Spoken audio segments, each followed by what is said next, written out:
Hôtel Saphir. Un bijou au standard international en plein Matongé, au grand carrefour de Kinshasa. Plusieurs catégories de chambres, bureaux et appartements climatisés avec Wi-Fi et TV n'a faux prix. Petit déjeuner y compris dans son restaurant aux spécialités variées avec réduction de prix pour naba client Oyuba Fandina Hotel. Ascenseur ultra moderne, disponible en permanence 24 heures sur 24, vous amène à tous les niveaux. Yaboina Matongé et Zalaté. Notre adresse A4 Ikelemba, quartier Matongé, commune de Kalam. Téléphone 084 710 99 99 081 600 8000. Hôtel Saphir, beau cadre, bel emplacement, bon prix et beaucoup d'avantages.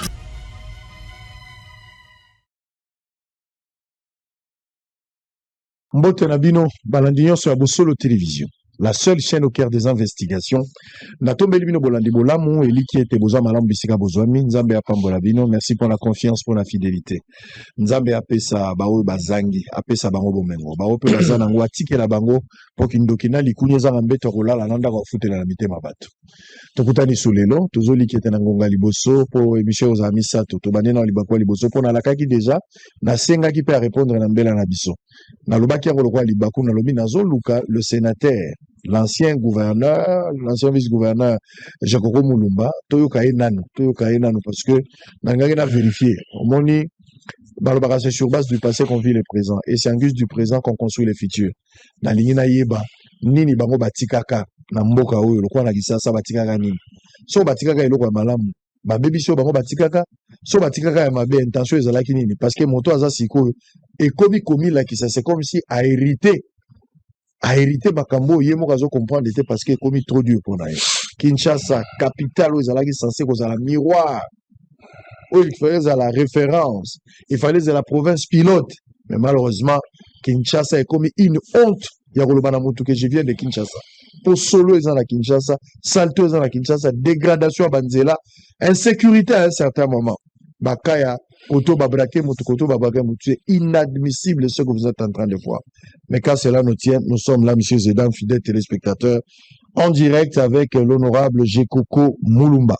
Mais avant cela, voici les informations du jour avant Tobandali Solo, Tobe Tanyoso. Nayoka Batubele Baoganga Mambodi, Nzambe Ambodi Yewazalia. Nzambe ya mbodi mutu akotaki na izina sali mbodi yeyo mutu asali concept ya mbodi yeyo mutu oyo pe ayebi couronne ayebi pe contour ayebi meandre ya mbodi yeyo mutu bwa kobeta mbodi koleka nga zaki kongande na yebi contour na yebi esprit ya mbodi na yebi na place mbodi elalaka donc nako trouble à partir ya ndako zwi problème à partir ya ndako yo yete ma partir ya ndako zwi problème et tu es déstabilisé surtout le politique. Soko ki na obeta politique moko likamwa mbodi généralement bazana moi qui c'est attention likayebo pembe bidwa mai pe madame aza pembe pour ce papa calme tout poso na betio kokwe mbodi za lokola alcool na pota iswaka mezo bikisa mutu. On va prendre les informations du jour et puis nous allons entrer à l'essentiel par rapport à la première partie de l'émission aujourd'hui. Ituri est mort dans un naufrage sur les lacs Albert. Justice, le verdict dans l'affaire Bukangalonzo renvoyé au 20 mai. Donc le bango fait moi moké, matata mponyo lobinde, moté manezaki likolo loko l'examen d'état ya kala. Bazo boaka le loto bazo boaka te. Mais ba renvoyer pour le 20. Bako c'est la ramukolo likambote total le 20 matata sort na kozala nini. On va en parler tout à l'heure. Sudou Bangui, MSF se retire de Médecins sans frontières, se retire de la prise en charge à Boudjala suite à la diminution des cas de monkeypox. Malade, oui, bigis et belisaki bato monkeypox et a fièvre toyoka ki ayeko bomape bato. Moussale salami malamu Médecins sans frontières a moni que li kama o ezalaki ezali sous na dimension ezalaki te ba kitisi yango mwandambo ça dit ba longi malade bato ba beli bazali sous mingi te baka yango etikali ya kotanga mosala na makoki ya makasi batiaki esali mosala esengeli ba mibenda. Maniema retour au calme à Lubutu ce jeudi au lendemain d'une nuit agitée suite aux affrontements entre FRDC et Ouazalendo. 2 membres de la MONUSCO tués dans un accident de la route après la chute d'un véhicule dans un ravin au nord Kivu. Kisangani, plus de 70 cas de café impropre à la consommation interceptés à bord d'un bateau. Sénat. Le Sénat examine jeudi la demande de levée des immunités de M. Kabila, sénateur à vie, ancien chef d'État. Yango moni na lingaki nazwa pe sénateur ya kala. Sénateur nazwa sénateur ya lelo oya ko siéger na makambo etali sénateur à vie Joseph Kabila. Donc lelo toza libaka au solo na moto aza na plateau non pas avec un vice-gouverneur mais pe sénateur pardon lelo to solo na pe samo makanti. Surtout que c'est un ancien prisonnier sous le régime de Joseph Kabila. Pour Moïse Katumbi, la levée des immunités de Joseph Kabila risque d'exacerber les divisions et de fragiliser davantage la cohésion nationale. Donc Moïse Katumbi a politisé les dossiers. C'est ça le problème avec tous les politiques en général. Soit Monica Likambouana et Komiko Betaye va changer casquette comme des amibes. Balongwe na forme végétative. Ils prennent la forme kystique, la forme de dissémination, la forme de résistance. Tala va changer en forme. La commission forme politique a vu ceux qui balongo l'immunité et qu'on panza batona ba division. Est-ce qu'on a affaire à des tribus? On a affaire à la justice. C'est ça le problème aussi. Ose à la Moulouba, ose à la Mokongo. Il y a un moment même dans le régime actuel. Vous devez faire très attention. Quand il y a des situations à détournement, il faut botter là. Vous protéger Moulouba, tout boza ko protéger, bien boza ko tika justice à sala musala. Parce que ceux qui montent à sali musala, bat bazo que depuis là habite poza Moulouba yango ba simbiete. Nenga zala ki lobi poza musoi na simbiete. Ba soili lelo bazo ganga. Quelques personnes balobi ate bazo simba poza muswahili mais lelo baluba bazo mona peut-être baza na pouvoir lobi pe bako lobo te baza ko attaquer poza muluba. Donc la justice faut la libre comme d'habitude asa la musala na ye sikozo mona ki baza ko ngaba samisa matata lecture ya lobi batobele ba raisonner ba pourquoi va pousser pour ça matata verdict na iti le 20 ba moni ke go beta moto muswahili bazo sambisa ye matata bako condamner Kabila ba kolongolé dès katange bazo na problème et ça banalise ya batum ce n'est pas ce que moi je pense mais les autres pensent que ça modèle. Donc, il ne faut pas tribaliser la politique, il faut pas les institutions de l'État, surtout l'appareil judiciaire, laisser M. Kamouleta, le procureur avant Nanaye, Asala Moussala na Ndengo ya Lingeli. Je pense qu'il y a ceux na Molongo. Botika Asala Moussala, ceux qui, Monique Batatampone, c'est pas le volet inhibité, ceux qui a Joseph Kabila, mais Katumbi donne aussi un avis en tant qu'acteur politique. M. Katumbi aussi est libre de donner son point de vue. Je ne contredis pas. Société avant-dernière information, l'hôtel de ville poursuit sa démolition de construction anarchique en Ngaliema à Kinshasa. Coopération, la RDC et l'Allemagne veulent renforcer leur coopération en matière de sécurité. Honorable Jekoko Moulumba, monsieur 48 heures. Natika Obengo 48 heures, nous allons continuer. Donc, aujourd'hui, monsieur le sénateur, Topesi Ombote Boebolam. Merci Ndeko Sango, merci Naba Ndeko Nyoso Bazolanda Biso. Alors, Libaka Okutana, Boso les abo momesano, soito bengi oyaka pour la disponibilité, Kosololana ba kinwa lelo, Kosololana ba imboka lelo, pour lelo zolo baka na compte Gisasate, ozolo ba pe na compte ya Congo en général. Plaisir na yozali. Non, plaisir d'abord ezali nazana chaîne moi monene ezapona komisa yote. C'est l'émission je dirais la plus suivie. Merci. Il y a Congo to eza quand même tina monde entier elanda makasi. Soki tant yo bengi sekinga avant-hier ozunga pied levé binanga sona koya. Na bek nazana plénière lelo ochulo ba makamangwa na ba lever ba immunité ya nani sénateur à vie Joseph Kabila Kabange nde na bakite neto benginga na respect ya batu il faut na ya respect à chaîne surtout il faut na ya ko répondre na invitation na yo. Très bien, merci beaucoup. Ozala moi mambobele bat ba ofunda yo mambobele tambol na réseaux sociaux na olinga avant tokota na makambo etali politique na lingi to brosser moi makambo belé o eza na kombo na yo eza na image na yo na lingi quand même na yo kapeyo parce que même ata ndokyo balingi babonga batuna ke maloba suka olobini na likambo yango na lingi kosambi soto ne koyoka yo po pesa pe makantino na likambo ezali. Jekoko Moulumba na utiko mona yo ozalaki na Kisasa te. Ozalaki na Kisasa te. Outi Dubaï aux Aïdos en Afrique du Sud, aux zones de transit, ou que outil Dubaï, il y a plus de 40 personnes, bah jeunes. Na ligne d'abord na yebao. Bah tu veux babi au même bah jeune pour baboire angoul. Bah monsieur au même bah jeune pour te cabaret. L'interprétation bah qui non, il n'est pas toi d'une manière générale. Na ligne d'abord na yeba. Au Kendaki na Dubaï, il y a 40 jeunes au Salani. Nazar va image. Je vais montrer les images de ces jeunes-là. Mais d'abord, on a comprendre quintessence, il y a des marches. Pourquoi il fallait amener 40 jeunes au Kenya qui n'a pas au Kenya au Salani. C'est quoi la suite? Pourquoi il fallait 40 personnes? Pourquoi il fallait les amener? Merci Sango, je pense que vous êtes sans ignorer, ngai na plus politique et à proximité. Voyage à Dubaï, na premier temps, ba électeur na ngai depuis élection en 2023. Il y a eu jeune à Lilo. Biso nous sommes jeunes, pour tous ans jeunes, tous ans à la cinquantaine, mais tous ans à jeunes. On a toutes les images, hein, précieux au fur et à mesure pour tous les voyages mingi après avoir coupé sa bami tuka. Il y a une année passée et demie, une année et demie, on a fait ça qui 36 véhicules na notable père qui ngabo. Lelo et komaki na mgonga OK. Na sala ngo d'abord de un pour la reconnaissance na zala na bana kingabo et na surtout na bana limité. Les akabana kingabo te bana musupe ba keneki libana kingabo. Les akaba reconnaissance pour na bolamo basala rapona nga. Considération bazara nango pour nga puis considération nga nazara nango pour na bango. Na kumbika ba jeune te nga na apporter précision na liboso, les akaba jeune te ba mikolo bazali, beaucoup de responsables, n'habite que tout soit jeune nazara responsable était ça n'a rien à voir hein. Et na boyi bakba rozanga au mo ba roloba makamu socio ebi kama makaba réseau comment surtout mobulu makasi. Na kumbi bango na buta liboso ezani.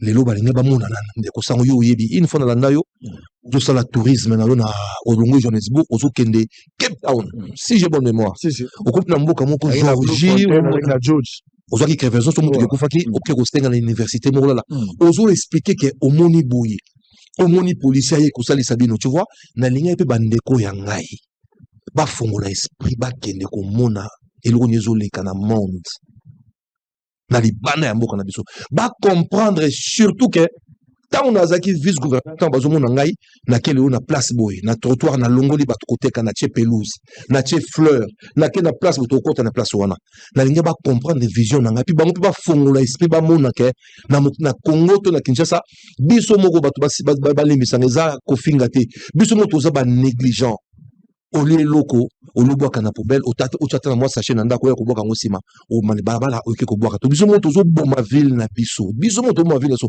na komba bango ba fongola mo esprit et puis raison fondamentale on a kombela bango na kati ya batu na komba ki wana il y a des catégories d'abord nazaki na 4 grands pasteurs n'habite que les plus grands pasteurs na kati ya groupe wana naki na pasteur Ilungagi ya église Mefa nazaki na pasteur Bernard Nzalu ya Monsinaï nazaki na apôtre Flamme et puis nazaki na pasteur Isankar na kumba bango pe pour voyage na pe ezala na maboko nzambe et puis bango pe ba mona ba vivre pe expérience wana ezaka voyage touristique mais na kati wana et commis voyage d'affaires na sens nini tant on commis ce point les on a sur le point fondamental c'est quoi tant on ko koma kona na Dubaï na yeko bunda ndenge nzamba sali sikabiso na jumi mwanda munda na pesi ba o ba teka ka parce na kati ba groupe wana tozaki na bana benga bana so ki ba ekiri moboa ba bazana ko ba chayer bazaki na quartier bel bazaki moins 6 ou 7 bazui capital na bango banda commerce na bango bilili pezali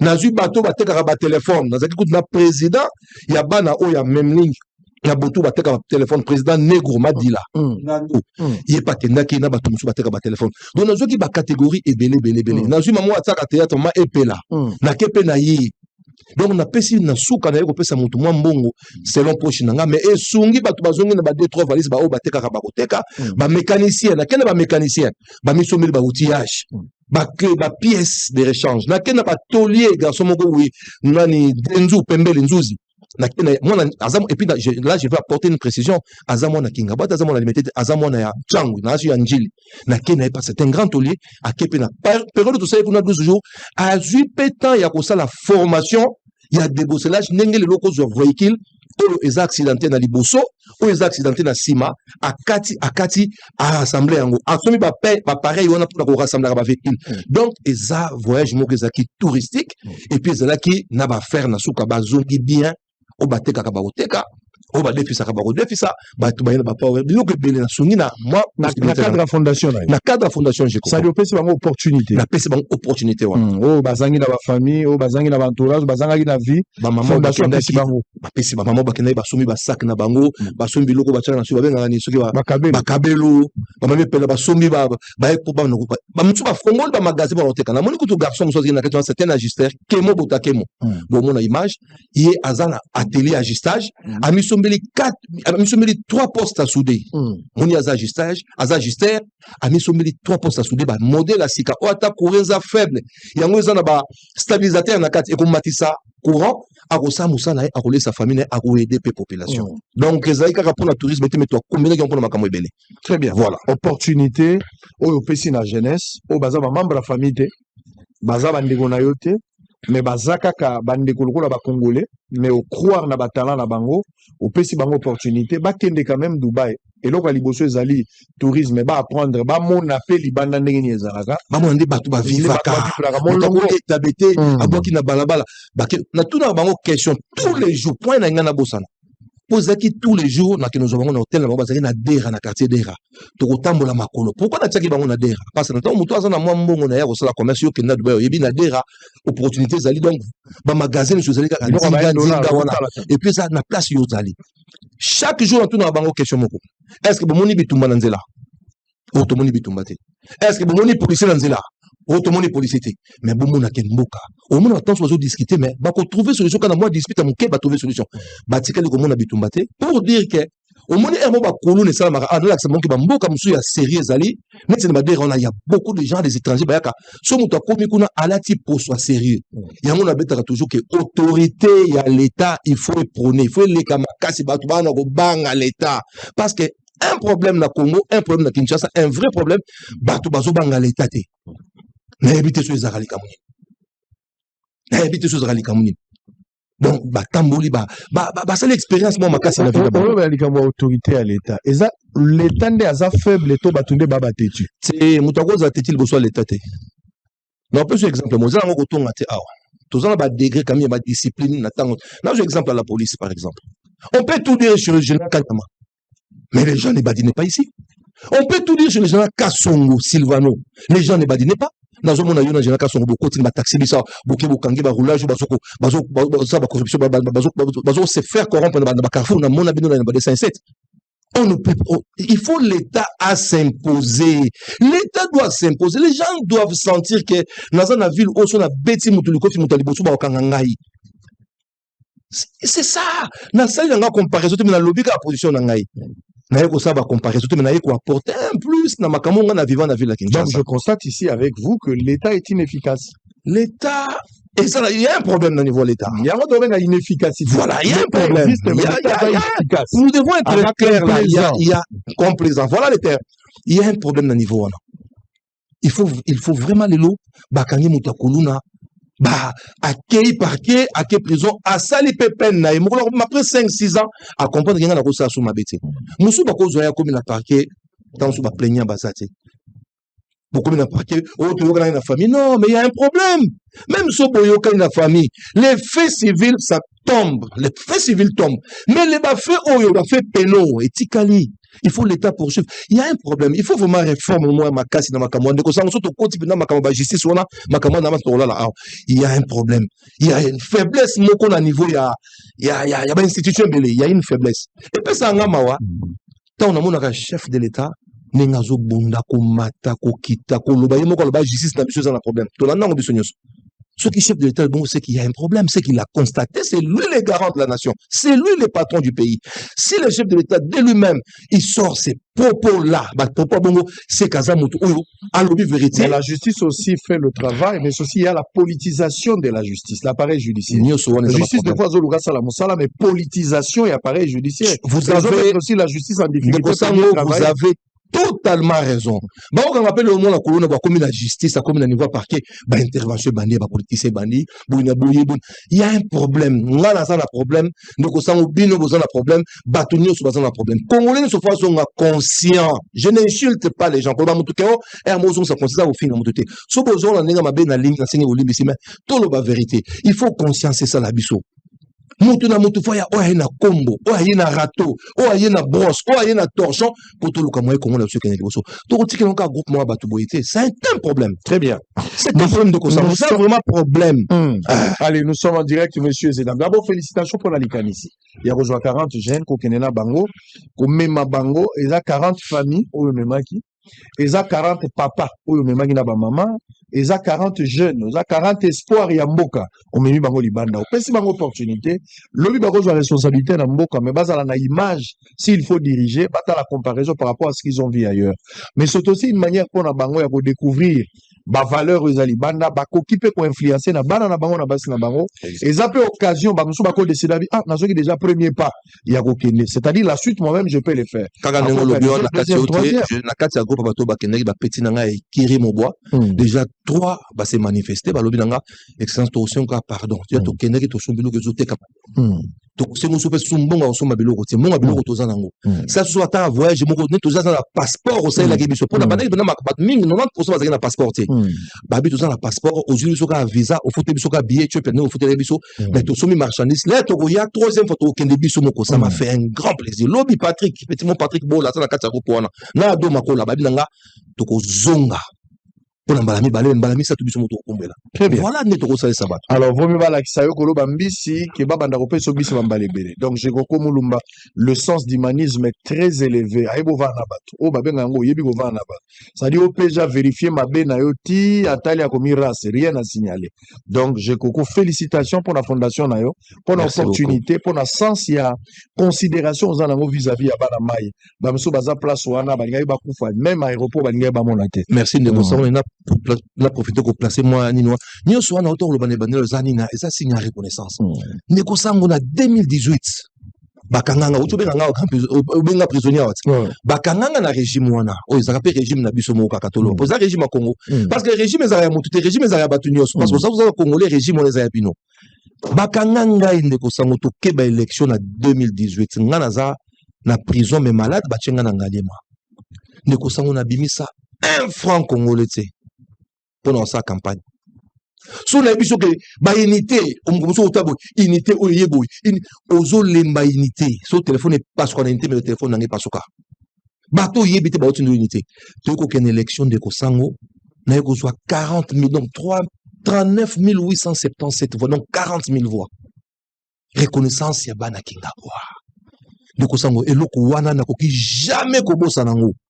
Kokumba leo bato ke tika bango na Dubai bale nongo lobi akolakisa mutu ninga koloba olopese mbisi eza nazo zongi sela bala kinga bako ona ba pesi ona o ba pesa ngana ko carte il faut na zongi sela bango sukoleka ko zongi sela bango sukoleka na oke musika le 30 juin oyo le 30 juin tozo kenda nazo inaugurer 30 ponts na Kingabwa donc ba avril to sali calcul eza 27 ponts mais tozo bunde comme 30 nete ko za le 30 juin to lingi ke sala pe chiffre kaka eza kaka 30, nombre 30, pour inaugurer 30 ponts. Ma bon, on a financé. Fondation Jekoko, ça Makassia. Fondation Jekoko, il y a Fondation Jekoko, Azalakana partenariat. Na Kingabo, Azalakana partenariat na DNT. Fondation Denise Nyakero Tshisekedi. Ce qui n'a mêlé paiement à Osunga. Nana Sungi te déjà Sunga une formation na mêlé paiement à pont. Na bika Osunga. Mais wana tozo bunda Fondation Jekoko et ça la pont. Ba venir nyo sur place Kingabo banda la frontière à Massina. Mingi pesi na ça na plus de 60 ponts na Kingabo. Quand je parle de ponts, il y a des ponts où minene na ba passerelle où miki pesa na kati.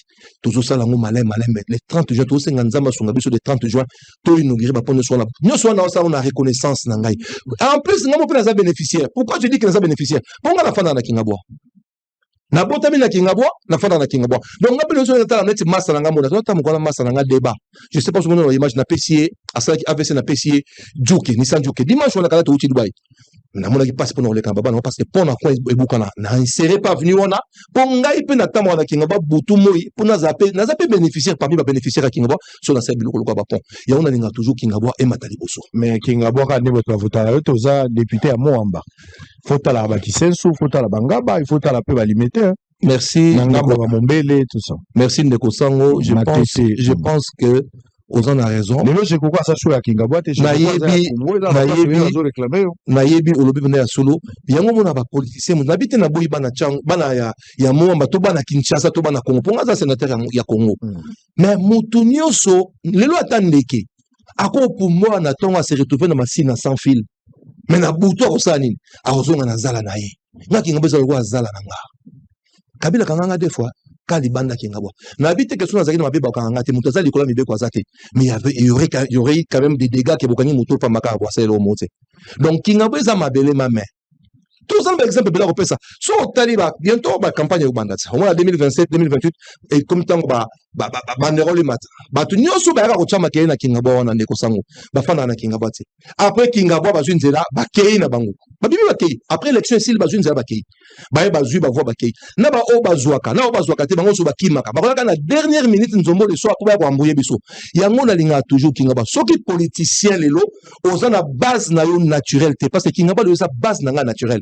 Nakokene kisenso nakenaka partout nakene ko sala pont moko ya inane na o mwana moko za 400 nini na battu baza ko et kota campus na triangle entre ezaki monga fulu na mwamba koto nakende ke za fief na ngate na okenanga partout mec il faut un bon politicien. Est-ce que ba acte eza politique te ezaka ba acte bonne foi? Est-ce qu'il se cache pas une démarche politique moi batape à l'œil moi matalana moi populisme pour na suka bato ba pe so crédit? Merci question kitoko. Est-ce que kanisi question ezaka pour na ndengwana na Congo o tant songa na zande moto ya zangi kutu mbongo koleka ba politicien nyoso mais na zana bolingo koleka ba politicien bele nyoso te ebele. Est-ce que bato bazana mbongo na te pour baza bato bon bato bazana ba mbongo koleka nga pour on peut basaba malata na te bazana bato ba mbongo o bato bayibaka bato bazana mbongo ya propre ba commerçant ni babati lukwebu bazana mbongo na ya politique na mbongo na za bezo kotanga bato ate mais toujours exemple moko bazana bato oyo lelo on peut tout dire mon amono kotaka petit nanga idi yeli awo akota comme vice-gouverneur maya na mbongo na politique petit nanga wana azana bato na avant kota politique c'était une parenthèse na kangiango rapidement mais bato bazana ba mbongo kolekanga pourquoi ils le font pas mais ba mpe basa matalanati na opeso lisese moko ba finga jamais moto apesaka mais ba finga moto apesaka ti mais Congo comment tam so ba finga moto apesi ba komisi moto apesi te wanza lisese nanga na pesi ko moto apesi tam so apesi na molimo akochola. Merci apesi ako na intérêt mo ba kolakisa bato kazana ngo. Merci apesi na motema na ye omosani ke na Bible Yesu asengi offrande bato ba kocha Yesu avandi bo mwasi mo achamboka moke Yesu aluni ko leka bato bapesa ebele mwasi na pesa na motema exactement bato ba 10 000 dollars apesa na motema te bapesa ka pona tapage bapesa ka pona matalana e banana depuis ka yango nga na zongi ko lobake bato ba lekinga na bambongo baze bele na oyo yebi ozamo na Kinshasa yo mukolo bamboji oyebi ba acte nyonso ozopoze na Kingabo ezomona na keza politique même banzela oyo ifale basana nayebi te banzela yango ekomi wapi olansaka opération moko ya banzela na Kingabo ba transcommunal ba quartier tout ça bazosala nayebi te soki esuka wapi ezalaka banzela na yo ezali banzela Tshisekedi olongwe na yo gouverneur kopo na pesi nango on en parle plus hein. Merci ndeko sango na osengo pour nous pesa ngata moi 2 minutes na allez-y na beta oyaki koloba na beta pena no na beta mbodi place oyaki okanga ba photo to oyaki koloba merci ndeko sango. Na Kingabo, tu as 2 grands projets. Premier projet, c'est le projet Tchilé-Gelou, initié par le chef de l'État, Antoine Félix Tshilombo. Tchilé-Gelou, c'est un projet de 5 km. Je dis bien 5, donc 4 km 800. Et Zaline Zela, aux la poids lourd, aux communes entrées TP, parce qu'il y a 2 stations voisines, TP, Madrandele, et Bandawana. Et continue ma quartier Lomami et Tamboliti et koleka liboso garage nanga na Iveco ba benga rango projet Tchilé-Gelou garage ala babuka te lelo babuka te na futa mo na l'état moko l'état sangana longa na kolonga za la contrat précaire za na contrat précaire l'état sangana longa bon contrat précaire na bango na ozonza na okene na buka mo gananga tinga moko de moi même non on a l'accès to ngape na ko buka voilà kaka même nzela wana ezana kati ya projet Tchilé-Gelou wana suki wana te et qu'on siko na université cardinal Malulu yebi et qu'on longona ezui avenue Lumumba et longwe avenue Lumumba et comme ezui mini Congo et comme na mini Congo na coin ya église 5 Kizito bana Kingabo na zolo baba yeba comme na zolo ba là comme na église 5 Kizito yo yebi on a point chaud et maki siko na droite tina izam projet Tchilé-Gelou et Kosuke la wana. Mais dépassant déjà délai. Par rapport à délai qui prévu. Si quand on a 6 koloba. Mais on a mais 2 semaines basisi veut qu'on entre veut aussi. Mais on a bibozo sala hors délai. Pas na bino respect délai sala. Hors délai mingi sama. Il fallait bo sala. Ezara pour combien de temps? Hors délai mingi sama na Congo ezara surtout makama retard à paiement. Oui bien. C'est qu'il n'y a pas du sérieux au Congo. Ezara na ba retard ya paiement. Les lopo Tchilé-Gelou wana et redémarrer les lo salama. Coup de chapeau na ministre des finances na beso Doudou Fouamba. Coup de chapeau na ye. Ce qui était au moins photo la photo na otale, j'ai plaidé pour zonga misala wana. Si quand on a si ça c'est mon retour na question na soka pardon de kosango.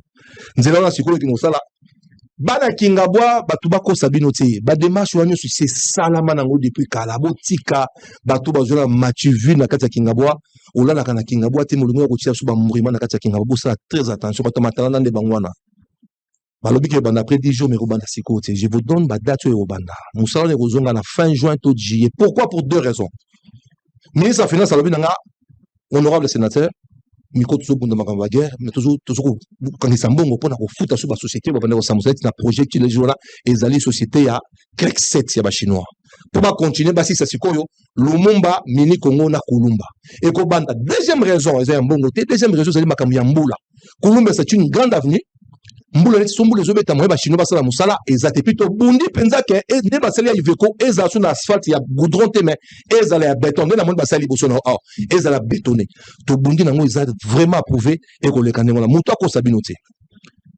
tozongi ce qu'on a deuxième projet à monene o eza 12,5 km 12,5 wana ezalaki avenue Kulumba à partir ya point chaud kokitati na stade nani na terrain waya waya avenue mini Congo kobanda na barai ya Masina et kokende ti place ekutana na projet ya Chilejelu na avenue mini Congo kutani wana avenue mususu ya nini ya projet 3 communes eza avenue Lumumba kobanda ka kota Kais kuna na se kota Masina lisusu et koya ti kokutana na projet Chilejelu na point ya soldat Mobutu na armée de Selibala kingaba bayebi ekutana wana tozana avenue Kowet ezobanda na avenue Kulumba ezoya kokutana na Wenzambila tozana avenue Idi Amin o ndeko sango si esili eza asphalté ba moto ezoleka tozana avenue du fleuve déjà pesili ba moto ezokoleka tozana avenue Eyala esili ba moto ezoleka c'est que musala wana musala ozo so aussi il y a même pas un mois nyonso wana passe na kenei ko sala plaidoyer et pas ya ministre finance ko bunda na ministre ITPR Alexis Gisaro na ministre la super ville à Kinshasa Alain Chilumbu to bundi misala wana esili donc bato faut passer très attention na seka eloko mo pesa kana suki sa makamba ba projet na eloko mo amuke mutu moko alinga komi compte na kati ya projet wana ye moko mais ye bien bunda projet na kati ya projet zali globalité ba venir nyonso mais yo toi tu te dis que yo bunda na projet na moke na ko sa ba aventure na kaka na sur avenir moko mini Congo okoma na fleuve te okoma na avenir nini diaminte okoma na yana te okoma na correct te okoma na opote te okoma na nini na bolikango te mais totika ba escroquerie politique soki muta sali projet na ba projet ezali ebe na Kinshasa oza député national oza député provincial oza sénateur makambo ko sa na Kinshasa to na Congo ezali ebeli c'est-à-dire ce que je dois retenir ici projet ezali projet ko salama mais eza ba projet moko éternel non eza éternel te bientôt non jour boko lingande jour boko sala yango et cause à l'éternel te parce que net na projet avec des promesses moko cosmétiques na projet ndeko sango na projet à 3 communes déjà ba sali 65% ya misala hors délai parce que na yebi ça faute à paiement hors délai soki Fouambaya quitté Doudou Fouam ministre de finance mais tant surtout avancé alors bi nanga honorable zalakina tozo bondi na mongo kota auto sili ça ba mongo nyoso ba avenue Lumumba ezonge la musala donc projet à 3 communes et sili ça nyoso na projet Chilejelo et sili ça misala rosila les to koma je out bana kingaba to koma na suka misala na to sepeli ozo ba mamba soki Doudou a quitté c'est-à-dire avant Doudou mutu na bino ya bimi a uti koloba mutu na bino zela papa eza makamba politique mutu na bino a uti koleka wati mutu na bino a uti kobimawa a critiquer pouvoir na bino moko a critiquer pouvoir na bino le chef de l'état est mal entouré mutu na bino azali ministre ya finance ou alandani na Doudou oui soki Doudou ayaki te lokola mwana na moto barabasa azalaki awa mutu na bino alobi olandaki te soki na lobby d'abord olandi sortir mutu na bino na bandeti suka boza mal nalingi na répondre. On peut ici conclure que mbonga ba projet ba biloko monsieur ezokabwa nalingi na répondre yo soki lelo na fandi awa na lobby ke Nicolas Kazadi asalaki eloko te na Congo ntango azalaki ministre ya finance na obuka lokuta po bamisala wana oyo lelo ministre Doudou Famazour achevé ba paiement mutabanda yango ezaka Nicolas Kazadi là je parle que de Kingaba de limité mais ba projet mingi sali na mbujima et tout ils appellent ayeti il y a la continuité des affaires de l'État soki obima kama sortie na yo asali ba sortie médiatique Nicolas Kazadi c'est un majeur vacciné oya lobby ye muto ayebi makama lobby soki eza ya solo ye muto ayebi soki eza ya lokuta ye muto ayebi ngana zaka vice ministre na ete na yebi makamba lobby c'est j'ai suivi les tibino dans la réseau mais soki lobby ya solo ye muto ayebi est-ce que Kabunda avait raison? c'est na préféré vraiment to beta masolo mususu kasi muto na bino alobi ka makambo Kabunda alobaki bon bango bayebani ntango mosusu ya mon avis qu'est-ce que toko pesa pour so pesi raison on suppose que Kabunda avait raison te na pesi muto mo raison te mon lobby non, je non, je n'ai pas dit ça. La lobby kaza majeur vacciné. Oya lobby ezo engagé kakaye. Ce que c'est solo kakaye mutoyebi. Ce que c'est lukuta kakaye mutoyebi. Oh muto tanga koma suka kabundu leki nanga petit nanga kabundu na pe kutumbota passeport a petit nanga. Na lobby ce qui paye la lobby makamze ya solo kakaye mutoyebi. Yo pesa kabundu mbote lelo mtotina mwasine na kasho. Ah voilà ko to soulever pour moi bien ça me connais expliquer non likambo na ndeko ça parce que benga makambo tunangai. Nga na zana respect nga maman et belé. Pourquoi na komaki na niveau lelo ya ke nous porter plainte contre moi ça Kabunda. Ndeko sango honneur baso mbarate. Kabunda kota prison na makambo ya yemoko yemuto ayebi yango na makambo mususu oyo mutu na bino alobi ezaka makambo ndenge moko ka ndeko sango tikanga na loba pardon ba ko mbrouiller ozolingo protéger makambo mutu na zo protéger mutu moko te ozolingo latisa Kabunda chaza makambo alo Kabunda paye pour ça ndeko sango mais mutu na bino alobi presque makambo Kabunda alobi ndeko sango yo sango noko boni mokoti ya lobi na monoko boni ndeko nani Nicolas lobi na monoko boni na nazo ba mutu azam noko reserve alobi na monoko na ye parce que ye mutu ayebi makambo alobi soki eza ya solo to lokuta nga na yebi c'est lui qui sait nga na gérant ba finance na bobozande ba juicer nga na yebaki te ba juicer bokabola mpo ba projet ndeko sango to bona munene ya Jekoko c'est un juicer ndeko sango na Jekoko akabola mpo ba projet Jekoko ndenga za place wana aza mal entouré parce que tu fais partie aussi de l'entourage du chef de l'État ndeko sango je pense que yo za mona Kinshasa bato musu bamona yango mabe soki na niveau ozala juicer tu obeta lisolo 48 heures siko na kozonga mukena ozoka omo yo koma juicer yango na répondre yo ndeko sanga prise mana kozonga nde bambongo après sima na kozonga na masolo ya bato basila na kozonga na basila kozonga na sima pona ko chanter na après on répondre na kozonga na makambo ya madame Kabunda okay ndeko sango bamusu bamona ke so bayembi mutu bamona yango mabe bamusu batraitaka bato so bayembi yo bakobenga tant so voyou toni alors que ezaka nango ndenge wana te je pense que tant que 48 dans 2000 ans, n'était sous à Agni. 2000 ans, la politique, il y a Kinshasa autour de Congo, c'est le monde. Il faut que nous soyons assis. De quoi ça, on n'a aucune musique à l'élo. Nous avons quelques bandes qu'on a souvent vu dans 28 ans. Mais l'élo, nous avons plus de 55 ans. Donc, on a juste certain. Bah, tout le monde a juste sens ou on a. Maintenant, aucune musique à Léona, de quoi? De quoi ça, on tika. Ou bien, nous avons ma camus soit. Mais on est. C'est pas moi qui dois bien en gâter. Na fan na kaka. Bango baza mikolo vacciné, baïb makambalo. Baki so ya solo, bango de baïbi. Et puis so que c'est à solo té, bango baïbi. Mais la justice existe. Je comprends koki komi longola na likambote. Tu fais partie à pouvoir. Pouvoir za bino. Na gérer ni. Kobimata. Na gérer ni. Oza gouverneur. Bojo kama kamu ki place na zayi gouverneur. Na lobby na yo teke yo détourné. C'est l'image ya régime. Ba bengi bino ba juicer. Il faut zanelo kwa koloba. Okomi longola na kati ya likambo. On a lobby on les a réponse. Non. Ndeko sango. Makambo zo na mikolo zo engagé ka yo. Oui. Mais o bango ba lobby zo engagé ka bango. Ba monde ba gérer ba yebiso ba zaki nengo to nengo na te. Ngana ça jamais ba réunion na bango. Ce qu'on aurait pas nene kezaki yo so après ba réunion ba zo pesa to mbongo oui. Na oui bango nene. Bango ne faut pas ba lo bango. Selon yo Tshisekedi dans mal entouré.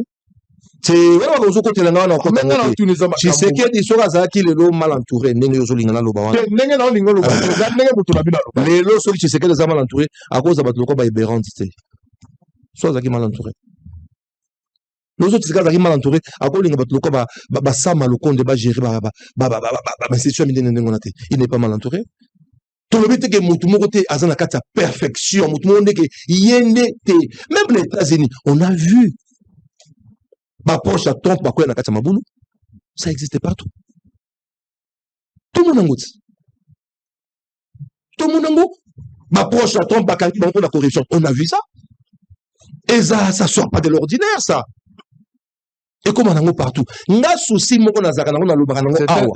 une sorte ya kondima ke bangambo balobi eza possible mais totikango tete non pas bongo pour lobi ezala non nalobi soki ezali nalobi te ke non aza mal mais soki tu sais ezaki mal entouré comment lelo diplomatie na ye yo kanti ba yino soki kapana ye moko diplomatie lelo komi ko futa to komo kende ba Qatar po makambo ici la tokeba États-Unis to ko signer ba contrat mais il n'est pas papa yo kanti lelo ndezo na kata siana munene bo solo oyo na moni apa to na émission o to gangela mutu moko wati po benga zo yambate si et ça faute grave donc ba tuno soko zapela mutu mabe mambo mabe basanga ati ngaso ya mutu abela longoli yo mais faut ba longola o gangela si ba longola mutu na avertissement ah pesa avertissement respecter la procédure OK c'est bien donc respecter la procédure ya procédure ya travail ça yango na yebi OK na mboka oyo mutu moko te à cause de l'entourage de kaka 100% baza parfait non et ça kana ngoti donc une manière globale le chef est mal entouré moi je n'ai pas dit ça makamwa mutu na yo non moi je n'ai pas dit ça wa makazo ngo bisa ngana loba ngana ko lobiso te mukolo za te ngana yebi te kazane ngwana il y a des gens qui ne travaillent pas bien qui sont autour du chef baza mais le balate ko ça mal entouré non sur les autres on a débat on m'a ça m'a sur 30 ou bien 5 sur 30 vous avez 25 à bien donc tu n'es pas mal entouré tu as quelques personnes qui sont pas bien autour de toi c'est clair et que ba projet zo komana suka to roi ti léger le soufaki pour ba kabona wana fotu na bango 100 jours les alaka problème tout na bango ba 145 bango omoni bango de bazana ba élément ngana za ba élément na bango te bango za ba élément bango ba loba ozaki choqué sango ki mambo oh quand même oui ouais pour beaucoup taper dans la carte très bien merci beaucoup allez nous sommes en direct monsieur et dames fidèles téléspectateurs boza ebele TV moko bato ebele po TV za radio te soki nga na telemi lilingi na ngai ko kovanda te soki na telemi yango pe telemi je koko mulumbe avec nous mais awa naza ko bandela merci na yo et félicitations na si ne le pardon si c'est poser la question makama moi ça kabon c'est très important pour la to kangisa to kozonga na kozongela yo OK na obimiso ka couleur humanitaire ya okoloba on va souffler un peu boza ebele merci pour la confiance et la fidélité messieurs et dames to la mugi na tongo na banyongwa mapa to kofuta mbongo na poko avec espoir que to kozwa tam to zonga so to zuite moi si mapa comprendre to sala ka lobilo na tongo o sala bien oh nzambe na ngai nazala situation moko za moi passe na ngai quand même situation moko ya passe on va en parler mais avant cela na ngai tengela bino na likambo ya nazoka ndenge na yoki ndeko akumisa dodo fomba effectivement la sala ki tweet moko na lingi quand même to tanga ngona bino na ibisaki bino za likambo na ngai il faut bo mesana na ngai na ibisaki bino que en fait faut bo yekola nga bo mesana na ngate poko mesana les infractions so mesana na butulika mekomi soki moto asali mabe soki asali malamu asali malamu mais ça fait une année mbola mobimba yango ekoki nazo changer dollar kana 28 nazo lande la vie à dollar te lokola moto aza na bombole lokola moto aza na koma nazo lande lango soute alors que depuis 2019 depuis 2020 21 22 tina 23 awa dollar ezalaki bakotala dollar akolala to akolamuka lokola aza na kintuntu mais ça fait une année dollar ebougé te toza na besoin okoma lisu bato na tableau te moto nyonso alonga na ndako na yebi ke si j'ai 28 na ochange dollar eza exploit pour depuis pouvoir ezwaki dollar ezo changer lokola barègle ezo sauter mutaka na 6 jours akomi na 20 jours mais le dollar une année esalami moko une bonne politique il y a Tshisekedi à travers le ministre de la Finance une autre manière de voir les choses soki dudu ayakate de dollar yoko bana 38 lelo nde tolobao na ba procédure diligence wana le to na 38 na ba paiement ba DTO le to bana 30 même 40 to ngai to koma koya ya dudu etelemisi il a arrêté l'hémorragie dollar etikali bana na classe bazo futa ba étudiant même moto avani na ndako alinga sala commerce même ndenge za la kozo beta neto na ba Afrique du Sud Dubaï partout ozo beto bito ya dollar ndenge lelo dollar sali nanye a félicité yango boko siko FMI alobi nini sango yo lobi nini FMI pona yoka ka bato bakumisa FMI noki barabasa zolo bela FMI barabasa za koloba ngai mwana ngai era moko pe konjatinga est-ce que nazo barabasa to nazo mwana nzambe koya ya dudu botala makambo FMI alobi barabasa mikumisaki mais botala makambo dudu asali na FMI nazo tanga la biloko tweet na sala ki lobi et c'est à vérifier vous êtes libre de vérifier et donc liboso eza dollar nabo bayaki yango basenya baza kofuta bango te basenya baza na nyongo makambo bafuta te baza kofuta bango DTO mpe nazokango lisu te bakangi hémorragie ya DTO na yo ki considérer procédure d'urgence fait bakangi yango pe libulu wane bandako bimisa mai ya procédure d'urgence eza sous na sala ki tweet moko on va lire le tweet il y a Israël Mutumbu il y a Sangote il y a Israël Mutumbu. Accord de service entre FMI précis on y va et le gouvernement de la République démocratique du Congo sur la première revue du programme formel approuvé par le conseil d'administration du FMI en janvier 2025. Sincères félicitations à tous les experts du gouvernement. Voilà Israël Mutuakomi, Israël Mouton. Avec une croissance économique robuste à 6,5%. En 2024, une inflation en glissement annuel à 9,8%, malgré le contexte du conflit à l'est de notre pays et une stabilité relative du travaux d'échange depuis en juin 2024, le gouvernement a pu poser des bases d'une économie résiliente et durable. Maintenant, il est temps d'agir sur les questions structurelles mettant au cœur de l'action du gouvernement les investissements structurants, routes nationales, pistes agricoles, développement de pôles agricoles, des centres hydroélectriques, photovoltaïques, des voiries urbaines structurantes, ainsi que le développement des chaînes de valeur. La RDC poursuit ses réformes pour le leadership éclairé de son Excellence M. Félix Tshisekedi Tshilombo, président de la République, chef de l'État. Communiqué à moi là, il y a Fonds monétaire international. Autant à communiquer TV Radio.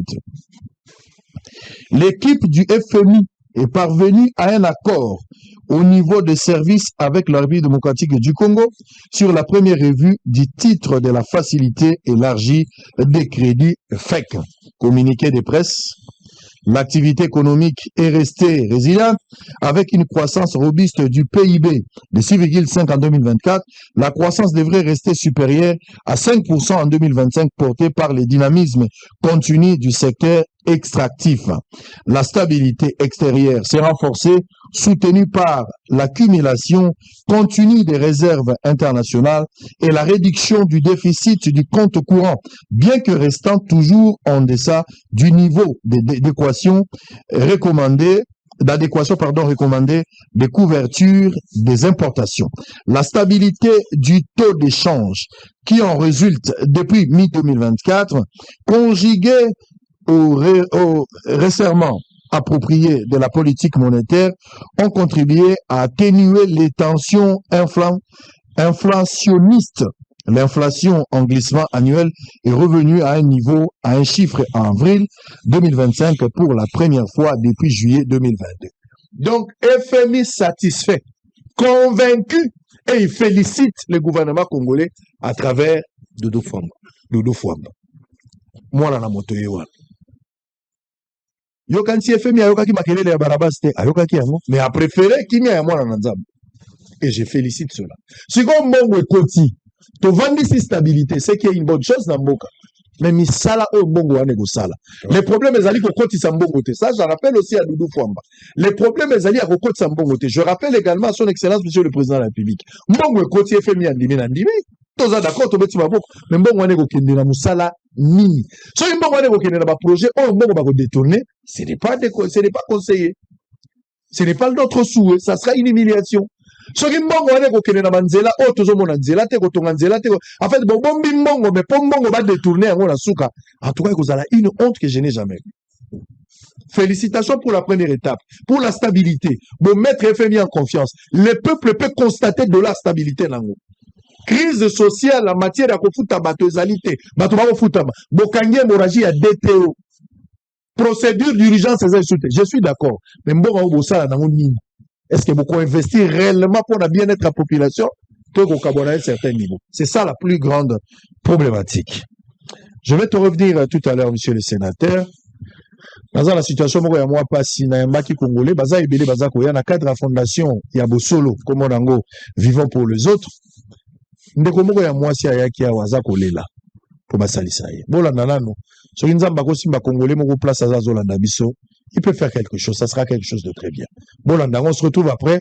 Toko Tasuko na makamusu, moi zone turbulence ndambo ekoboma. Et je koko makoku fate po minga ngala pembe. À tout à l'heure. Sarah Mujina, santé zo déranger ngai. Ça fait déjà 5 ans.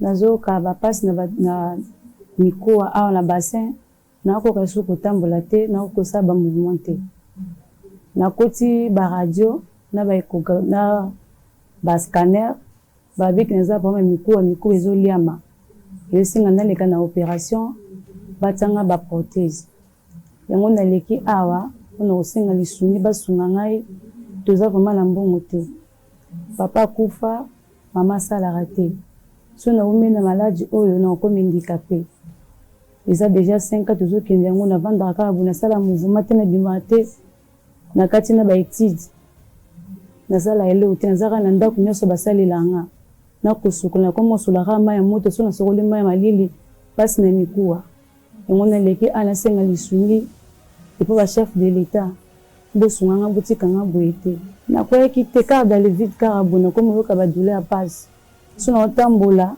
ebandanga déjà likolo moko nayoka na kati lokola eloko ezotubanga mpona okodepose lisusu likolo te bandenga na likolo oyo so natamboli nayoka pasi ezotubanga nayebisi mama tande nazoyoka esinga esa eloko te namelaka bakalima ekisa komela bakalima problème te eza kosimpire ti tokomi na niveau tokomeli naotelema lisusu te naotambola te mpasi vraimen lalaka position moko pendant 5 ans mpona oleka na opération basengi biso $8000 en tout cas toza nango te bosunga biso bato nyonso oyo balandi émission oyo nasengi bino bosunga ngai natikala boye te bosunga ngai chef de l'état président de la république maman Denise bosunga ngai papa. Très bien, nous sommes en direct. Messieurs et dames, bonjour Nangai, ma Congolais, ceux qui beaucoup de possibilité à contacter Bisson pour avoir moi. Toujours sur la bazali ebele. Émission espace on a qui vivons pour les autres ali pour Bissonio surtout trouver possibilité à kochama bobo pour na sali sa Congolais mo na passe. Quand le doigt est malade, c'est les pieds qui l'amènent à l'hôpital. Congolais mo zobela et zanzo to bugmande zobela. Na ebi ke baka ezali ebele. Bakosenga $1000, bakosenga $10,000, bakosenga $20,000. Peut-être mutu mwa ko bimisango te. Mais soki yo pesi songa na pesi so mutu apesi to sangisi, to koyi ko sala quelque chose pour na kosunga congolais ou congolaise moko. Mwana mwasi akoyi ko tika la inapte, ce qui n'est pas une bonne chose. To koki ko salisa ye na misolo, o baza ko senga moto na moto sala zo senga $1000, soki to pesi ata $1000, $1,500, $2,000 ça dépend pour na ba imprévu mususu. Et koki ko permettre ye azwa soin normal, azongela biso na kati ya société malamu. To sauver to pesa espoir na moto moko aza kota. Baka eza ebele tuza ko yamba tous les jours, mais to ko banda ko présenter bino baka Sengo rapidement parole. Oui. On a papa Mobuti, hein. Tu as la fondation Mounine, c'est comme ma fille ou ma soeur. Pour le tout qui est $100, $50, on a 600. Donc, qui a parlé de $1000, Fondation Gekoko, on a l'initiateur de la Fondation National en charge. Donc, ça a une sanité. Après, on a une équipe Moro, avec Nengo Linga, parce que nous sommes singuliers, nous sommes pesés en Anzela, pour sauce. Et ça, nous sommes pesés. Si, on peut ça ouvertement, il y a pas de problème. Cas ici, là, on a pesé en haut, équipe va conseiller dans la base Alibana. Comme ça, il y a tout, mais l'hôpital, tout ça, merci beaucoup. Merci beaucoup, Gekoko Mulumba. Merci beaucoup pour la sens et humanisme. Na kombo ya ba Congolais, na kombo ya Bosolo, na kombo ya mwana mwasi ya Zakobela. Nzambo atika la kana nyongo ba tuté afuta yo. Merci parce que Mosakoli Branham, obiso tondime le roi Mosakoli tango na suka, alobaki derrière chaque sacrifice il y a une bénédiction. Merci. Oyo sali za munene. Au répondre na besoin directement sans que tout que na 4 chemins. Nzambe ya Lola apambolayo. Merci. Azongi sebele, Gekoko Mulumba ya solo za monsieur 48 heures na moni yango en direct. Merci na Congo. Mais ba ka eza ebele, je pense que nous allons continuer. Moi la moitié wana ba service ba ko contacter pour baya parce que solution ezwami ndeko Gekoko azui mokana ko zwa famille en charge par rapport yaka onzambe ya Lola apambola Gekoko. Merci. Alors, likambo yaka ya mwana moitié oye mais ça ne sabi son na plateau te. Toko ta émission deuxième partie. Gekoko Mulumba. Oza sénateur mais à un certain moment bozo tika l'essentiel ya musala na yo.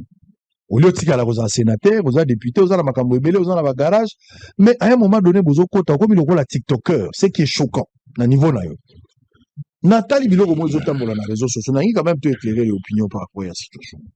Makambo ba audio, makambo ya ba conflit na réseaux sociaux. Oza na mwana mwasi moko na lingaki kotanga kombo na yo ate, na kwa kopesa ye biso lobaka soso muso aleki na nzela bayibi eta yibi ngo bade bayibi valera soso mais oyebi makambo ya mwana mwasi Sandra si Sandra a enregistré yo na vidéo place oza kosenga ye pardon pona makambo ya ba audio moko ebimaki awa na kati ya République démocratique du Congo. Ba audio etelemi ba dia moi c'est mokonzi ya mboka. Oh tout ça. Yo zalaki na kati surtout ba ndeko akize ndeko na yo moko Sylvie Mulumba. Ndeko na yo wana ndi muto songi ya makazi. Yende muto azo faire fuiter ba information ba accuser ki mo makambo ebele. OK ko sala ni na makambo wana. Et puis j'ai vu encore Dichocho que je salue en passant. Muto na ngai émission yango be mo le gezate mi ko lebele Dichocho wetu. Dichocho a frappé Peyo, ameki ko rappeler yo par rapport à moi makambo ebele. Qu'est-ce qui s'est passé au juste? Comment on s'est retrouvé dans cette situation wana? Pardon mandako senga ya nini? Obande ba bomba nini? Nini on ngi ba publier te. Parce que on pas la vérité là. Merci Sango. Na repé sur exemple d'abandonner moi exemple à moké. Léo na moni o mikoti na likama mwana moi sur toujours engagement awa. Longo l'équipe na yo n'était soit fan dans la commune. Afin na commune. Oh bon ya zaka. Tanso mutuka, tanso futi le bango yango bakei bazui ba image on a ressali c'est parce que c'est le qui touché. Na okota vraiment na fond ya likambo ante na zo sengo penda pardon na expliquer moké pour bato ba comprendre yo pour comprendre parce que question uti pa na yo. Makamolobi ba audio toyoki ba audio. Et kei ezongi nde bakino balobaka. Mais na tango eza makambo famille eza na kati ndeko sango.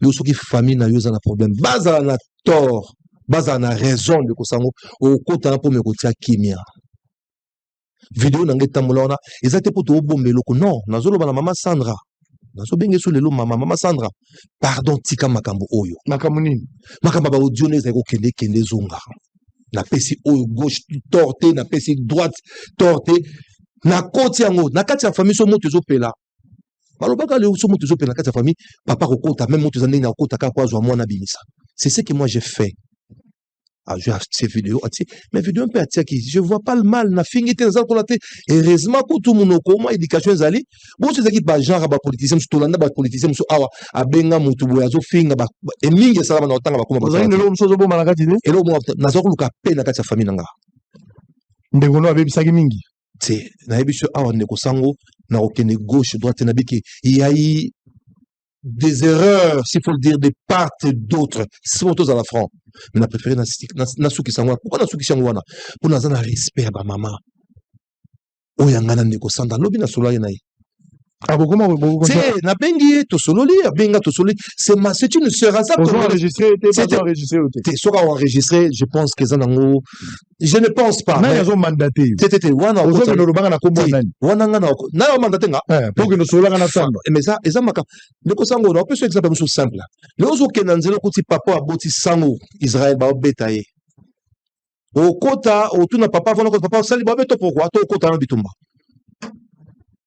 na bi kenga na ko poser question te beso ko sanga ta mo honneur wana na banzo kota bitumba ba makama osima nga na koti na pona chape pezanini entre ba côté nyo sumba na chape ba tubaza kimia elo na saki yango wana otangi su kombo ya leki na nga di chocho sango j'ai vraiment na singio elo na ko ba na pesi ba ngamba mbote place baza eza na famille moto pelaka na famille moto esila car je pense na respect à ma maman pourquoi zo solo na di chocho ate tout cela il y a 3 semaines tout cela di chocho na ça na promenade ici na respect ba mama na pesi bango mbote place baza na ye na ça yo ba respect ba mama na lo ba kino okangisa mo saka bunda merci si réellement vous respectez ba maman tu pouvais pas au-delà ya batak au-delà ba humiliation au-delà ya image en manque à respect okoki kofunda mo saka bunda merci ce côté quand moi 30 secondes expliquer ma comment saka bunda pozo ya ozo sango mingi ndeko sango une soirée na fani na ndako na moni na ba raison nga madame Kabund mama Kabund avec tout le respect aza maman a se retrouver na bana zo benda na batu devant baza Monisco atangi ko monanga je kokwa tindi batu ba ko bomanga na ndako to fani musika te je dis qu'est-ce qui se passe na bengi mutu na santina na bikena est-ce que pas quel membre pas président Kabund o et pas Kabund o ta la soki mo boulot zakuna abino abenga ina bicha vidéo abino y a rien ici je ne sais pas soki mama wana neti Kabund le petit frère nanga Kabund azalaki na prison alinga ki ko senga tamso peut-être j'imagine a ken na Monisco koluka protection toi alinga tamso ke ne poto kwa bwa kanzoto je ne dis pas que c'est ça j'imagine ba supposition quoi yango fala tanga komo azo raison mo bikande ko boka na poto e baka mo bien moto po boka na poto foza na raison mais ndeko sango Ça m'a étonné. Mais moi, c'est un petit frère. Hein? Moi, c'est un petit frère. Mais quoi qu'elle est, mais ça. Mais non, mais qu'est-ce qui se passe? N'a pas continué sur Benga. Ah, mais ça, c'est un problème. N'a pas expliqué, mouton, on dit manga zate. Ça, honneur, basso maraté, dignité, basso maraté. Mais pourquoi approcher qui était? Te, aroyo kangate. Tout est le musique de Kosango. Na tongo, na bingi ba. Moi, ça m'a zamko, c'est naïb ajnete. Bon ça mama kanga ta moi za. C'est là tout na moi si wana za mukolo na. C'est na go ba ajnete. Naïb ajnete. Non quoi approcher. C'est na go réellement za moi c'est aller qui ne faut approcher. C'est déjà n'est pas tension politique comme makasi mkona IDPS contre Benanga kusanga salangote.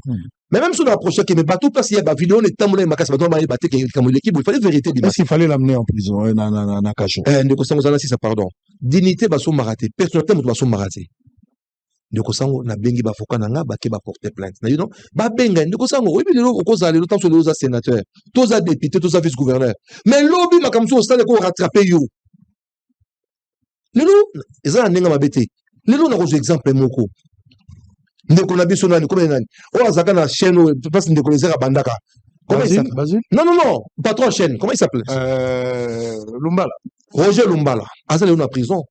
Bazo reproché n'habite que bazo reproché dans les assos to lukuta bazo reproché makambo le cas déjà ba moule belé na bino na kotika boyete il faut que la justice a kabola alors baso ki za solo nga tire batba ko attaquer toté parce que okena monisco ndeko sango ba ko acte monisco ba to moni ba ko acte so des ba ko acte que tel jour il y a eu un tel député ou tel zarani nazo comment na comment na suka pardon ndeko sango Nabino, un jour, il landanga. Tant que les bandes n'ont pas non, on tient à la Nabino, na kena tribunal to fundi. Ba bengisi aboyiko ya ba avocat ne baye, ba prouver noir, justice est prouver noir sur blanc que Nikamwe Zaki a lukuta parce que bref moi Zaki Zaki pengate. Dieu m'entend parler zarangate. Mais tant que bazo condamné maintenant on peut c'est le moment à mukao. Mais tant que Nine Bimi, décision de justice Bimi, elle a été condamnée. C'était à qui veut venir dans la justice à Congo, c'est au plaignant de donner des frais au Ebiango. Qu'on peut faire frais administratifs pour balanda, parce que nous avons été en prison. Nous avons été en prison. Nous avons rétablir vérité. Si nous avons été nous avons fait frais pour qu'il y ait prison. Je ne l'ai jamais fait. Nous avons été pas de respect. Nous avons fait des choses qui ont réseauté. Nous avons fait équiper dans l'Haïti. Gabon dans un lekio yanga. To kabana na politique, mais tous à quartier moko. Biso za banu biso na quartier neti nga za notable kabunda zo dépendre na biso ba notable ya Kingabwa biso ba notable ya Kingabwa ya za petit na biso donc aza na respect minga biso notable ya Kingabwa moi je suis notable na Kingabwa ya ici kato yambi na Kingabwa tozo ko roder malin c'est notre petit biso za ba notable bien ya Kingabwa donc ça fait contribution à notabilité il faut payer ça pour un jour pela makambo ya to pese na lupimba akoma pe notable yo notable est-ce que yambi moko ya batuna yo aucho ki na prison en tant que notable te nazo ko apona ko mela tamwa tabana ke no pesa ya mais na ebi kazaka très rankini na teso nyamanga panayi ça photo bango. Très bien. Merci beaucoup. Et nous sommes en direct. On va terminer deuxième partie, Monsieur Zeda, fidèles téléspectateurs. Tous allez en direct. On va parler de la ville de Kinshasa. J'ai Koko Botika la carte Daniel Bombani. Botika Mpoka, Botika Yombo, Botika Kenyini. Aux qui vice-gouverneur. Bah, suspendre Gentini Ngobila, Yosu intérim. Tant que Balongoli Gentini Ngobila, Yosu intérim. Na intérim, ouana, omeki kosala mwa babiloko bato bamonaki surtout na baplace oyo tolobaka mwa bacarrefour baplace publique bato bamoni espoir notamment rond-point Willery oyo na esprit na yo elinga kozala wenze te mais lelo Willery ekóma na wenze bazodétruire même leloko oyo osalaki parce que bato bakokota na kati place ya Wenge c'est bon parce que Wenge eza quand même résidentiel bato bazocontinue ebongisi quartier so oke na Gambela okuta mpe ke ekomi nango obeba so oke na Indu ya masela oyo natiakala babalansoire nyonso mawa so leki poids lourd mawa trop alors IDPS place commerciale 7e rue mawa trop décision ya IDPS na kati bolobi te topesa bino bomba lokola gouverneur ya ville sikoyo na gestion botikela bomba nini quelle est votre lecture na dégradation ya ville ezali lelo ezali dégradation suite ya mauvaise gestion bino botikaka ou c'est parce que ba comprendre vision bino botikaki te. D'abord, on pose une question, les choses au tikela bomba nini, ce qui mpoka, ce qui n'engo zo baona, yombo to nini. Au tikela demba. To tikela bomba misala auto sala na misala auto sala te. Na mboka moko te, même lorsque oke na Washington, oke na Montréal, parce que ngala oti Dubai yawa, moni banzela ti lo bazo continuer ko sala, mais sont des grandes villes. To tikela biloko to sala na biloko to sala te. Il y a la continuité des affaires de l'État. Tokoli loko souhaiter bomba te mabe non aleka awa na bosolo yamba awa ebisio ke naza partenaire ne de taille il sait de quoi il parle. Malgré Banyonga Foutina on te tilelo. C'est bon, on a l'état au foot. Nan ba foutite. Yana ba foot ma au foot. Ah foot. Bumba pona nga, wana za idée na nga na zolo bango awa. Bumba uchu banda ça fait une année. Tout tikle sou. Asala musala parce que même de Kobasil ndeko na ba ko ndeko Kobasil ndeko sa ko ndeko Kobasil. Akenda ko ndeko Kobasil ndeko na nga wana. Ndeko sango. So bimi liboso no awa. Sango obimi awa. Jour à liboso. Non sango metalanga quand même. Jour Bumba ya ka mukaboso pa no awa. Je me rappelle où il y a Maïnassé. Plein de nos agénies, Nzele Salama. Mais il y a un côté Salamit. So mouton ça, il faut tout dire. N'habite qu'à salir au maximum. Déjà, et Bandelina, moi je pense qu'il décolle bien. Par rapport à Nabino, hein?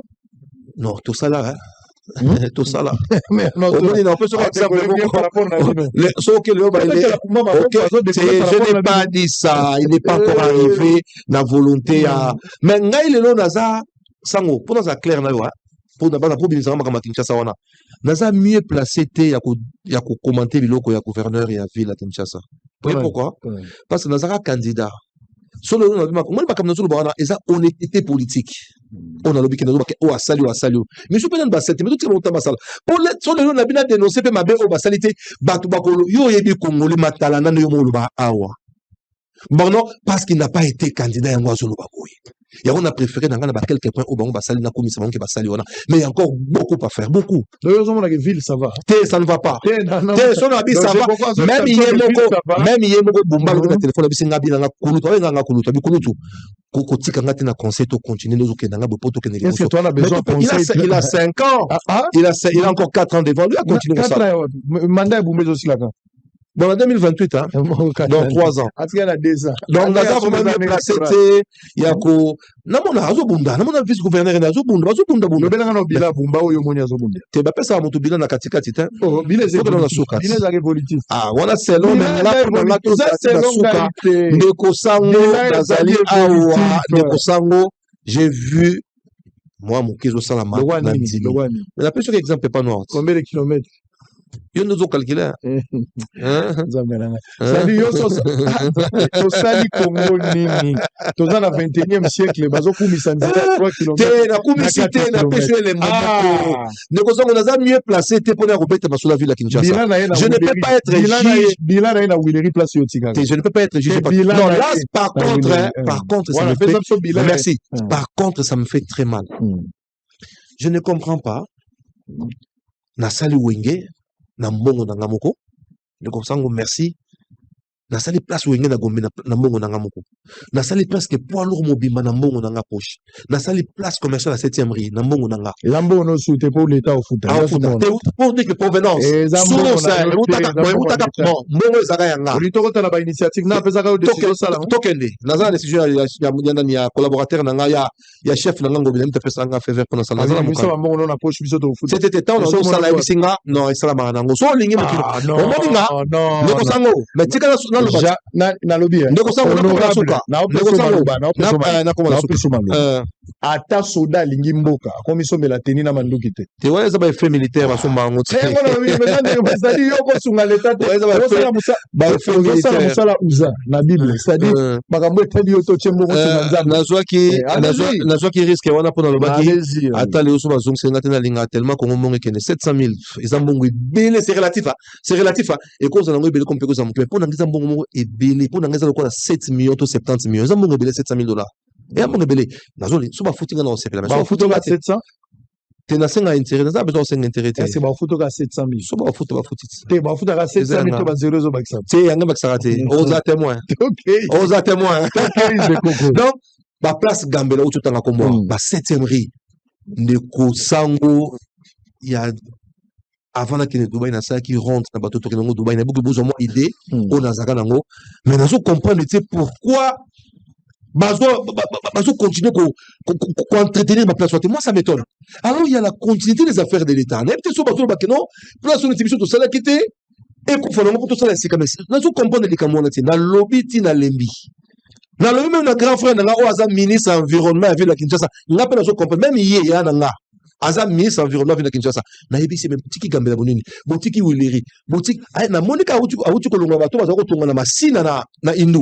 Vous vous rendez compte mais c'est ça ngo botie place na masina Indu botie pelouse botie ba balançoire moto boka bimi o famille soki nini aye akate ba balançoire apesa dans otonga. Ya on a juste makamwa faiblesse ya l'état. Ya l'état. Bobengana ka balabala. Kingasala nyonso bobengana ka bato. Bazonga. Wenzezonga. Tolobaka no bakozonga. Tolobaka bazonga. Donc nazokamwa ke toyebi l'état ndenga bandaka na place ya suka. Ayi kozonga. Nazokamwa ke même ba place chez tobongisaki nazosenga peut-être na gouverneur à ville, ministre environnement, vice-gouverneur na o edi on a tsaka motema.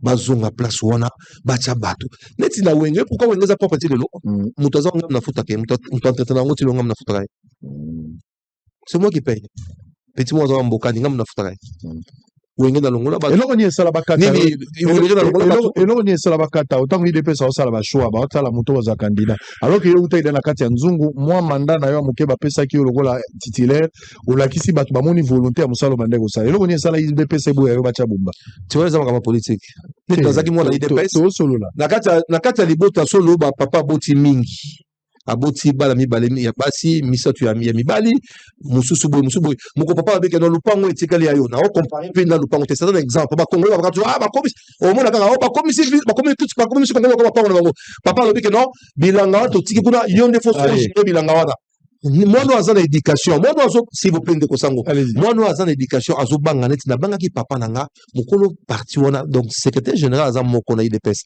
eza Augustin Kabuya quand Augustin Kabuya me l'a annoncé nabi CG je m'incline la décision à parti et c'est lui très bien viens continuer alors l'accès biso tous on a la image to l'accès qui soya so mouton assez à son mouton barout mokali ku tutolo bate wana tout celui qui arrive gouverneur mambo barout mokali etali bino te boki par mais ngana kele osa masina na masina la badaki to matamble malebe bon malheureusement barout mokali oui nzela ezala kuna te stadi pe wana babosala bango bazaka na kisasa route mokali soko mina re victoire na se aso mouton à Pascal kokota boko kiti ba mabanza kuna babosa na yebite si le gouverneur arrivera là je sais pas kuna si babosala eza mogulu comme tu le dis là eza siko tala oyebisa ngai opesa nga bilan ya IDPS na boulevard non nge to gérer bilan ya IDPS na boulevard le chef de l'État n'est pas un parti politique bapesa bilan ya gouvernement c'est votre vision non non ça je vais vraiment vous arrêter là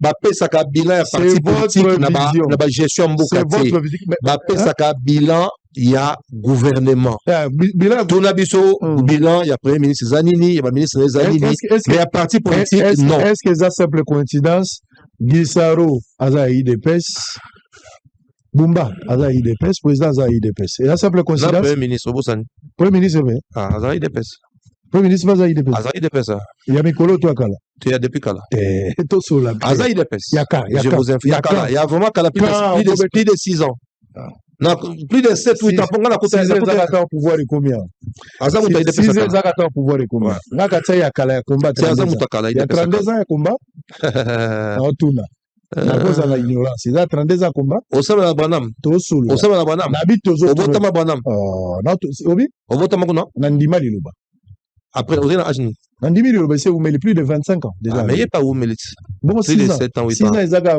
6 ans lo ya bikolo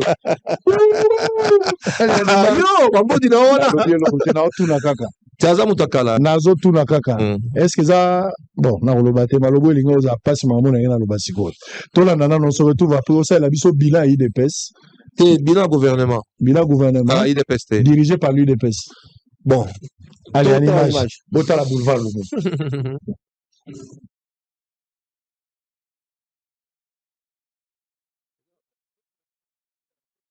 le est bloquée et des incidents sont prévisibles.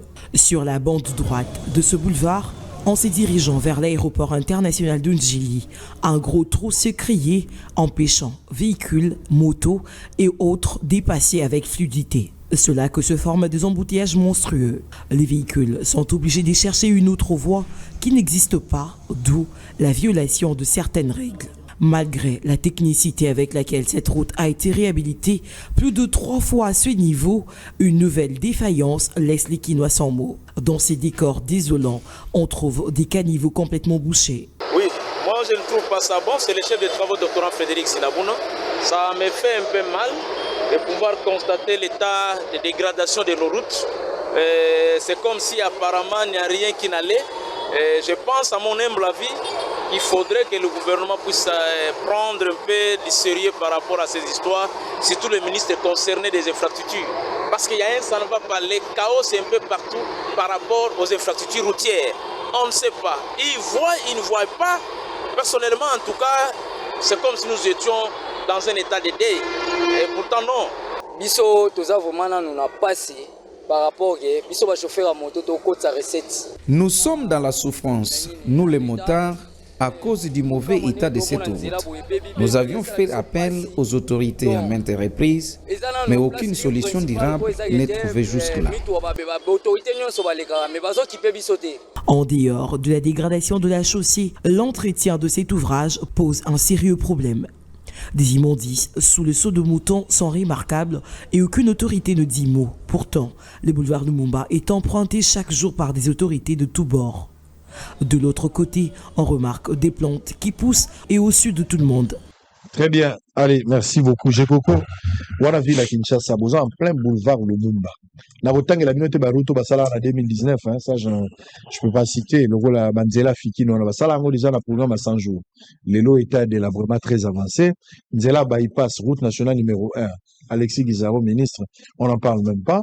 Tout dans la CSO de Mouton, dans la situation de Tigaki. Qu'est-ce qui se passe au juste? Donc, j'ai Coco za témoin de Kinshasa Zokufa. Orobete la ba koko na yo. Biso to bete la banani to web sa ba génération future que biso ba to bomba kisasa to zaka période na yo ebi ba to bomba kisasa zaka biso to participer ka tam to bomba na misu no kisasa zokufa IDPS pe bozo tala. Qu'est-ce que nous allons retenir des 37 ans de l'IDPS na tête à Kinshasa après ko kene la bino? Parce que pour vous laisser en 2028 to kanisa nini na nini tango yo bino boko zalate to koloba que je ko saka ba fleur na bokisa ka bani mais après yango nini tikalaka je crois que vous voulez que makambo ke rega na suka ka boy. Est-ce que Tchenchi Sika dazo pe mapena kini ya jekoko yo vandi zo mona kisasa uza témoin ndenge zo kufa banzele komi na modelo couper ma dofolo ba makango ata epa ya tayer ebino bozangi moto ko banzela qu'est-ce qui se passe de ko sango na moni ba image la singa na mona ki on peut les gens na ba réseau na on peut na ba le kana journal la bino au chaîne nga préféré za ka bosolo hein merci na so na sali commentaire na eloko aboye c'est que na komi ndoki mabezali commentaire na kosala yango très bien maman so na bina commander so na commenter à l'HD te ndeko so na commenter ni biso ba Congo to ba maman nambo ma frère mabeza place wana nzela niveau mabeza mabeza place wana. Alors je vais te libérer très rapidement parce que ozokende boza tout à l'heure na plénière awa boza ko sa musala ka mingi ya te il faut balongola Kabila immunité pour d'ordre militaire mutasengi ya et onani auditoire militaire to basengi basengi balongola Kabila immunité pour basambisa Kabila azali ancien chef d'état Kabila azali na alliance na Félix Tshisekedi na bandeli ba FCC cash avant mokonzi mboka bo alliance wana Kabila azalaki cité le chef de l'état n'a parlé na ba sortie médiatique na et puis ensuite to moni ndenge kendage par les d'autres petits ministre de la justice asengi ba poursuite auditorat se saisir na minute baza kolongola et les londres va décider ce qui vont participer à kati. Comment vous trouver des marches? Est-ce que ce n'est pas de la trahison vis-à-vis de Kabila? C'est-à-dire le Congo veut remercier Kabila comme ça va l'ongolais immunité puis nos sénateurs ils ont besoin d'un dossier à mon aile. Yami Balé est-ce que quand la Kabila lelo vous respecter procédure to bozo salangona le lenge ka yanko pouvoir des abiso fo balongolais là. Est-ce que ceux qui ba longolier ba kangi Kabila lelo par exemple et qu'on résoudre un problème ni la Congo kokanga Kabila est-ce que vous peksa ba to ba banzela Kabila mutazo empêcher pourquoi on veut la tête de Kabila? Vous avez quand même la parole. Merci Sango, je pense que tous ambitions on a besoin paysans dans Katia Congo. Je n'accuse personne. L'élo ne nous a édifié parce que l'élo auditeur supérieur ou général, la différence avec, je pense le général Likoulia, à cause de la devant Bissoba élu des élus. À cause de la greffe nyosu oyo bazoko reproché nango ndeko na biso Kabila Kabange Joseph. Ndelo to koyeba ndelo nga na koyeba ke il est reproché. de ça.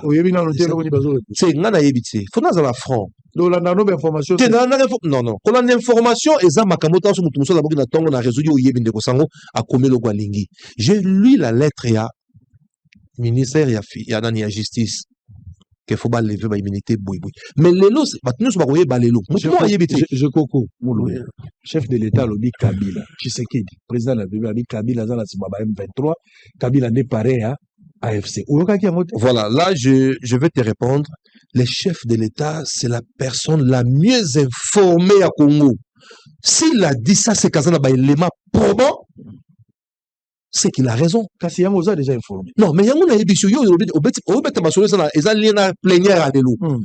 L'autre chose na plénière toujours c'est la chef de l'état, na plénière toujours c'est la auditeur ou azoya kotanga babilo kono sino azo reprocher nango sénateur à vie Joseph Kabila Kabangi. Neto ko yoka yango neto ko tala mais n'oublie pas que tout ça la démocratie. C'est une procédure démocratique. Surtout yoki yango to ko respecter to senga ki président Sama, tu respecter procédure anti to comme na suka yango, tu kende na ba élection comme il s'agit d'une personne et que vous allez la main levée, il faut qu'il y ait une urne. Démocratie, on est en train de démocratie que jouer, n'a pas élément, on peut, auditeur a repéré ça, tant que vous avez besoin, va voter pour, là, auditeur a repéré ça, élément, et qu'on l'accepte que non, moto a tout ça la mabé, a sali mabé, toi a sali malam, n'est-ce que ba juge, ba urne koloba. N'a pas besoin réponse mon collègue haute, c'est n'a pas besoin. Réponse n'a pas besoin. Qu'est-ce qui se passe avec Matata et Kamoulet, Nani, Vital Kamerhe et le président Kamoulet, les deux présidents, ou l'Assemblée nationale, ou à la Cour constitutionnelle. Soit il a plus opposition là, ou ils ont Vital a solo la mabé. Au lobby? Vital a solo la mabé. Président Vital, avec tout le respect. On dirait que Azolinga pesa président de la Cour constitutionnelle a pesa leçon de morale. Nazo, naïve non qu'il n'y a pas de détails. Naïve sur Vital Azo protéger ma tata parce que hein, Nazo préféré na souka. Non. Au moins le Cour constitutionnelle, c'est une cour ta lelo awa. Toko lingate le Cour constitutionnelle lelo. Nazananga contre le président Vital, c'est un grand frère, ayambanga na PPRD. Mais koluka moyen que bon ma vérité, oh y a vérité à moi là. Mon style le Vital, président Vital allais-je dire. Aïe qui m'a tata un problème ti. Pourquoi faut boya pas lever ba immunité na ye. Nazananga pe contre ma tata te. Mais nga bato ba yi ba mbongo Congo na linga bango ti. De ko sangola na yo. Au bêta 7 heures matin midi soir au même ce qui ne va yo dénonce dans le bateau ba hibaka bateau ngapi na dénonce bateau ba hibaka. On parle pas de $280,000. On parle de centaines de millions de dollars et comme on se banzela ya kokufa nyoso yo. Oyo ko tonga ba hôpital même so kangala zo les simbaki. Congolais combien dans mon salon de Ronangai. Donc je ne protège personne, je ne dis que la vérité. Mais comment on a ping-pong on a le président Vital. C'est lui qui a ouvert. Et le on a brèche, on a pris comme le ping-pong. On t'a juste saisi. On a levé la immunité. Donc, on a quand même bêta faux. C'est à bêta mabeko. Au fond d'appel, le président de l'Assemblée. Je ne sais pas, l'Assemblée nationale, les gens ont papier déplicateur. Ça, c'est grave, parce qu'il a menti. Il a menti. C'est faux. Très bien. Il y a un élément où il y a Zolinga. Oh, bah, c'est un bakitsa. Ne bakitsa, il y a un train de vie. Il y a un sénateur, il y a un tenu sur l'État. Mais j'ai des éléments où il y a un train de vie, il y a un matakoleka. Ce n'est pas bien. Oui. Tout ça, on a guerre, il faut aussi là. Je ne m'attaque pas au président Vital, mais nous devons quand même respecter ces pays. Surtout tant que tout le monde a bateau, très bien. Préféré na sukawana. Yom to bo makambo ba so moni likambo ba obeta mutu na nzelo ko ta po kabola. Eso bengi nanga po ibiseka tika makambo na. Nana numéro na ete na ebiete. Très bien. Na eba ki moi si na e. Azaka collègue na assemblée provinciale ya mandat o elekaki. Mais yemo go boye zela to mba plus blanc que la neige na imba ngokala. Tu vas réclamer comme ça, tout ça, la vraie ou faux. C'est bon, non? Blanc, plus blanc que neige. Blanc, plus blanc que neige. Lavé dans le sang de l'agneau. Je serai plus blanc que la neige. Faut la zone de la studio. Voyez combien de problèmes. J'ai au moins s'il te plaît. Vrai ou faux? Où tu peux s'engager comme 40 jeunes na Dubaï. Et ça, pour l'intérêt politique, c'est plutôt une opportunité na compte à fondation pour na kulinga ba émerger. Vrai. Vrai ou faux? Yebsingai banzela ou bosala na kingabwa. Boza osala banzela wana na compte à chile gelou et zoa ba retard mais 65% ya misale sale. Vrai.